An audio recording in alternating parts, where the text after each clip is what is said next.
আসসালামু আলাইকুম সকলকে। আপনারা কেমন আছেন? আশা করি ভালো আছেন। তো সকাল সকাল দুটি কথা বলার জন্য আসলাম। না বললেই নয়, কয়েকদিন ধরে এক বন্ধু গুলশানে থাকে, উনি কয়েকদিন ধরে আমাকে ফোন করে যাইতে বলে, দেখা করার জন্য বলে, কিন্তু যাইতে পারি না, দেখা করতেও পারি না। কি কারণে বলে সেটাও জানি না। তবে কালকে শুক্রবার গেল, কালকে একটু আসছিল আমার কাজের জায়গায়, যেখানে কাজ করি, ডিউটি পড়ছিল সেই জায়গায় আসছিল। সে তার সাথে কথা হইলো অনেক কিছু। তবে এখন সে আমার কাছে পরামর্শ চাইছে। পরামর্শটা হচ্ছে এটাই যে দীর্ঘ 11 বছর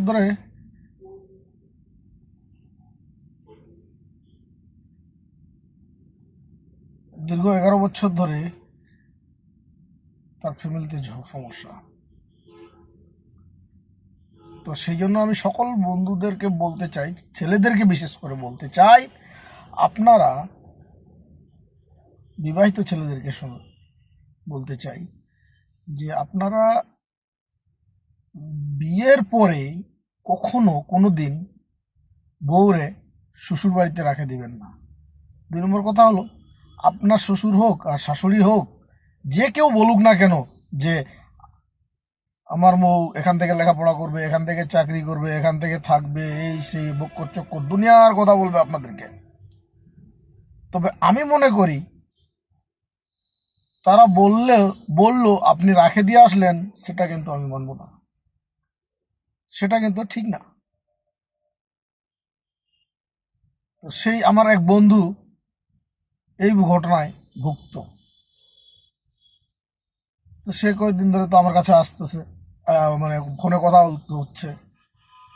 সে ফোনে কথা হয় কিন্তু সরাসরি বলতে পারে না, মানে দেখা করতে পারে না। তো কালকে আসছিল, সে আমাকে অনেক খুলে কথাগুলো বলছে। কথা বলার পরে শুনলাম, শোনার পরে অনেক কষ্ট লাগলো আমার কাছে। কেন আসবে না বউ শ্বশুরবাড়ির থেকে? কি কারণ? রহস্যটা কি? 10-11 বছর সংসার করার পরে সে আসবে না কেন? সে কি কারণে আসবে না?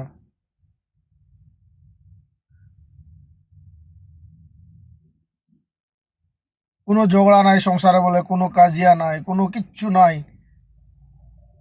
তো আসবে না কেন?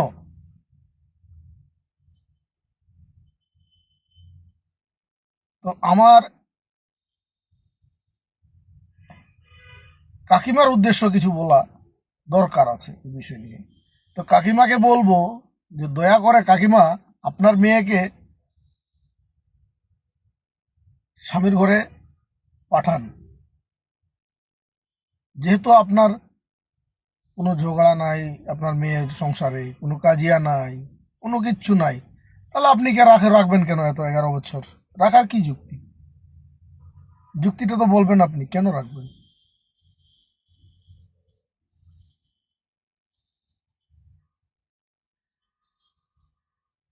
তবে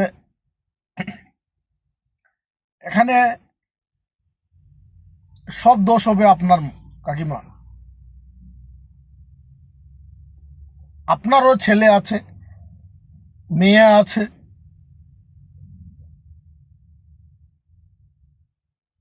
এইগুলি দুর্নাম আপনি নিয়েন না, আর দুর্নামের ভাগী হইয়েন না।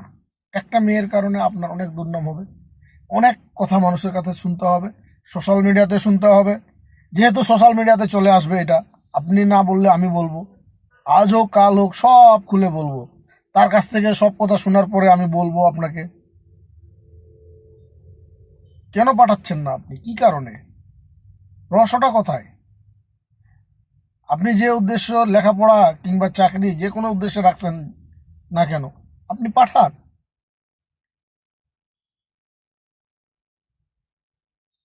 আমি মনে করি এটা আপনি ঠিক করতেছেন না।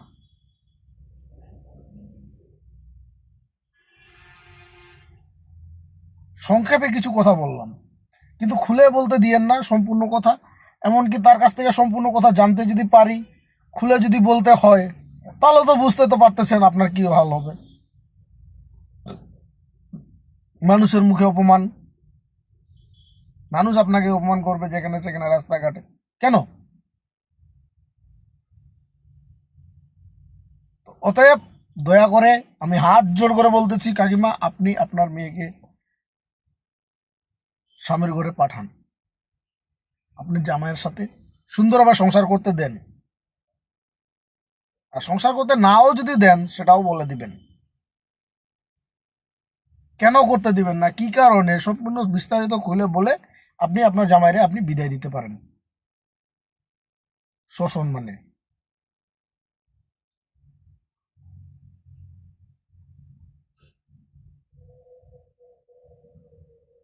এই নয় যে আপনি জামাইরে ঝুলাবেন 10, 11, 12 বছর ধরে। এটা কেমন ধরনের যুক্তি? হুম? আবার মেয়েকে আসতে বলা হয়, আপনার মেয়ে বলে নাকি বলে যাব না, ভালো লাগে না, এই সেই অজুহাত কত কি। তার মানে কি? আর তার আজ প্রশ্রয় দিচ্ছেন আপনি আপনার মেয়েকে। কেন দিবেন আপনি প্রশ্রয় আপনার মেয়েকে? আপনারও ছেলে আছে, মনে রাখেন, কিংবা মেয়ে আছে, কিংবা বংশধর আছে। আপনার কারণে সবার দুর্নাম হবে। অতএব দুর্নাম হওয়ার আগেই আপনি তারে পাঠাই দেন। আমি মনে করি ভালো হবে, সংসার ভালো টিকবে তাদের। এমন কিছু করেন না মান সম্মান যাতে যায়।